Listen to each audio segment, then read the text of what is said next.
ભલે સૈનિક રાજા તીર્થંકર થવાના, પણ અત્યારે કેમ તો આયુષ્ય બંધાઈ ગયું હતું. એટલે સાવધાની રાખવાની, દરેક પળે સાવધાની રાખવાની. નંદમણિયારનું આયુષ્ય કર્મ બંધાઈ ગયું અને હવે એને પૌષધ પાર્યો, સમય તો પૌષધ પાર્યો અને પછી એને જૈન ધર્મ છોડ્યો. આવું તો આપણાથી ના થાય, આ બધું ના કરાય. એના બદલે વાવ બનાવવા દે. આપણી પાસે ઘણો પૈસો છે, સરસ મજાની વાવ બનાવી. અને તમે જુઓ છો આજે પણ વાવો વખણાય છે. અડાલજની, પાટણની, ઘણી બધી, કુંતાસરની, કેટલી બધી વાવો. અને તમે જુઓ તો એની પાછળ લાખો કરોડો રૂપિયાના ખર્ચા કર્યા હોય.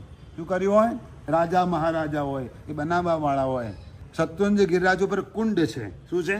શત્રુંજય ગિરિરાજ ઉપર કુંડ છે. ત્યાંની જરૂરિયાત પ્રમાણે ત્યાં એ રીતે નિર્માણ કરાવ્યા બધાએ. આ બધું થયું. પેલાએ વાવ બનાવી અને લોકો ત્યાં વિસામો લે એટલે આજુબાજુ સુંદર બગીચો બનાવ્યો. વાવની આજુબાજુમાં સુંદર બગીચો બનાવ્યો અને વેલડીઓની સુંદર મજાની કુટીરો બનાવી, આરામથી બેસી શકે, ઠંડો પવન આવે, સુંદર મજાના ફૂલો વાવ્યા એટલે સુગંધી ખુશ્બુ આવે.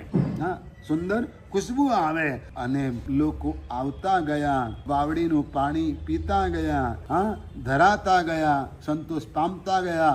વાહ વાહ નંદમણિયાર શેઠ, વાહ. લોકો વાહવા પુકારતા ગયા. શું થયું? લોકો અને શેઠ પોસરાતા ગયા. શેઠ પોસરાતા ગયા, ખુશ થતા ગયા. કાળક્રમે આયુષ્ય પૂરું થયું. મરીને એ જ બાવડીમાં તે દેડકા રૂપે પેદા થયા. હજુ લોકોનું આવાગમન તો ચાલુ છે. વાવ છે, ઉદ્યાન છે, બધું છે, સચવાયેલું છે, એમાં કઈ તકલીફ નથી થઈ.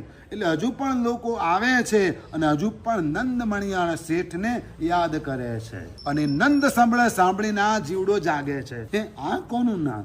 કોનું નામ? રોજ સાંભળે, રોજ હેમરિંગ, રોજ માથામાં વાગે છે. આનંદ એટલે કોણ? આનંદ એટલે કોણ?